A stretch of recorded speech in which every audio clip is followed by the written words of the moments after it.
안녕하세요. 뉴스와 사람들입니다. 드론을 이용해 전쟁을 일으키려 했다는 의혹은 지난 1월 윤석열 내란 국조특위에서 부승찬 의원에 의해 제기되었었습니다. ADD로부터 관리이관 받은 무인기 있죠? 저희가 지금 거기 항전 장비 전부 중국산이죠? 제가 그 부품의 세부적인 건 잘 모르겠어요. 자, 군사작전을 전투용 부족한 판정을 받은 전투용 부족한 판정 받은 전력을 군사작전에 활용할 수 있어요? 다 우리 한국군을 죽이는 거지? 국민을 죽이는 거지? 그래서 규정과 절차 만든 거 아니에요? 그리고 자료를 왜 못 내요? 떳떳하잖아요. 아까 헬기 얘기할 때 떳떳했잖아요. 왜 무인기한테는 얘기를 못해요? 자, 백령도에서 4대 동해 쪽으로 하나 보냈어요, 안 보냈어요? 낼까? 참자니까. 그리고 다른 전력 북한 보냈어요, 안 보냈어요? 합참 차장 조금만 더 열받아서 합참 차장. 네, 합참 차장입니다. 다른 전력 북한에 보냈어요, 안 보냈어요? 내 얘기 국가안보 차원에서 내 군복 입었던 사람으로 얘기 안 하려고 했는데 전쟁 준비했어요. 백령도 100일 대에서 애대 평양 보내고 동해로 해서 차오 해군기까지 기지까지 보내고 모르는 줄 알아요? 항적 얘기할까요?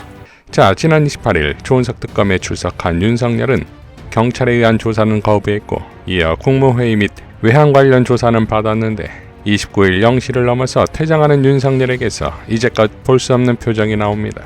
김근태 재단의 문용식 부이사장은 다음과 같이 밝혔습니다. 윤의 이런 표정은 처음 본다. 내란 특검 조사를 마친 뒤 새벽 1시에 귀가하는 장면이다. 어깨는 처지고 눈빛엔 얼이 빠졌다. 이제껏 분수넘게 기세등등하던 태도와는 확실히 다르다. 피의자 신분으로 하루 종일 조사를 받고 보니 이제야 비로소 자신의 처지에 현타가 온 모양이다. 조금만 기다려라.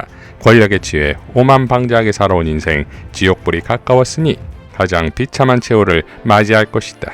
자, 그리고 같은 날 MBC 스트레이트는 드론 관련 보도를 하는데 여기에 가장 충격적인 건 북한의 드론이 추락하자 북한은 반발했고 다시 무인기를 보내면 선전포고로 간주하겠다고 했는데 이를 윤석열과 김용현이 듣고서 박수를 치며 좋아했다는 겁니다. 그리고 다시 드론을 보내라고 지시했다는 거지요. 부패할 대로 부패한 자신들의 권력 유지를 위해 아예 전쟁을 일으켜버리겠다고 한 이들에겐 사형도 모자랄 판입니다.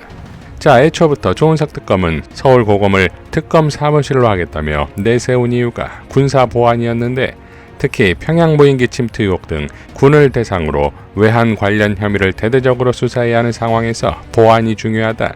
옛 서대문 경찰서도 답사했지만 서울고검 청사가 도감청 위험으로부터 가장 안전한 것으로 판단했다. 자, 과연 드론 외환 혐의의 수사 내용을 도감청을 통해서라도 알고 싶은 것은 어딜까요? 지난 1월 내란 국조특위에서 조태용 국정원장은 다음과 같이 발언했습니다. 예, 지금 한기 의원님 질의하셨던 북풍으로 제가 이해하겠습니다. 이른바 북풍 공작과 관련해서 국정원은 관련된 적도 없고 아무것도 한 일이 없다라고 제가 분명히 말씀드리겠습니다.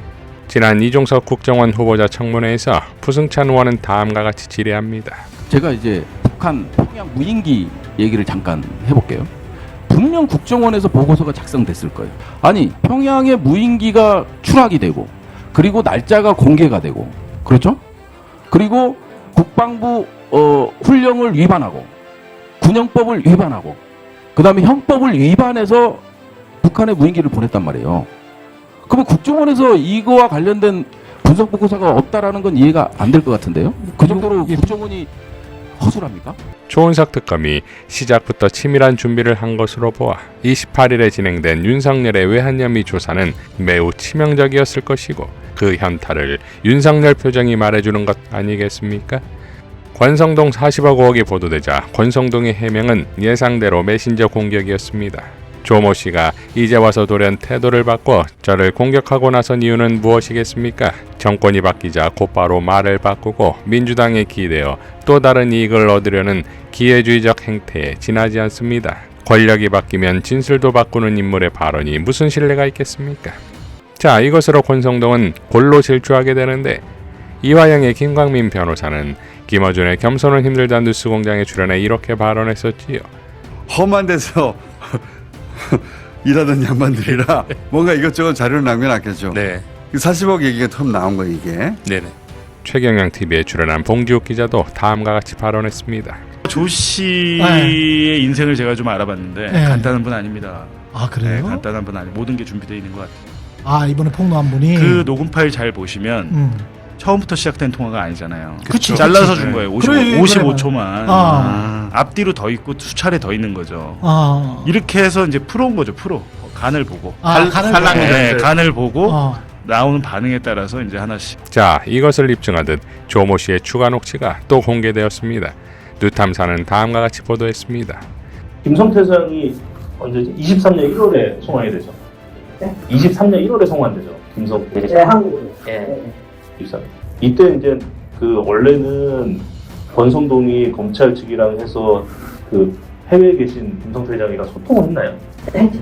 아, 그때 소통 내용이 뭐예요? 들어와서 협조하면, 지금 이제 상임이처럼, 상임이 그런 경우에요. 들어가서 일단 구속이 된 다음에, 구속이 된 다음에, 6개월 정도 있다가 병원을 빼고, 병원으로?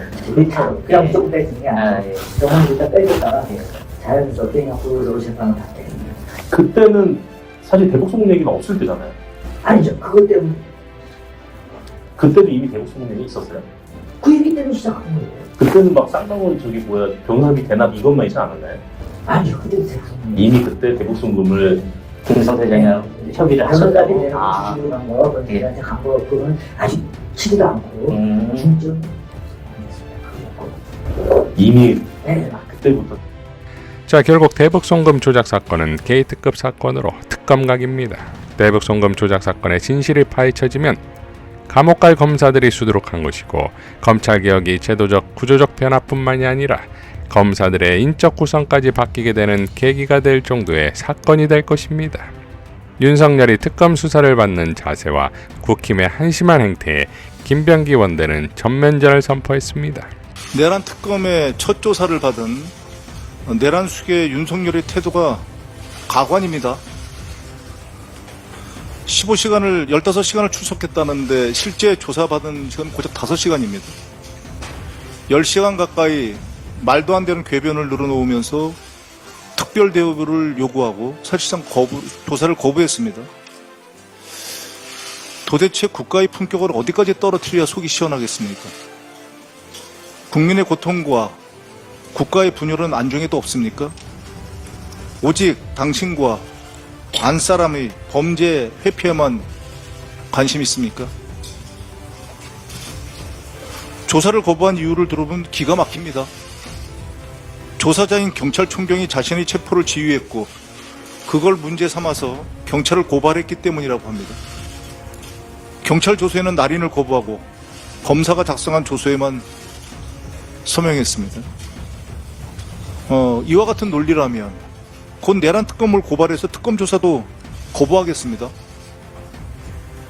특검이 장난스럽습니까? 무슨 조사를 쇼핑하듯이 골라서 받으려고 합니까? 내란 수계 윤석열의 태도는 특검을 무력화하려는 꼼수에 지나지 않습니다. 국민들께서는 윤석열의 기고만장한 행태를 보면서 오히려 매를 벌고 있다고 합니다. 내란 특검에 촉구합니다.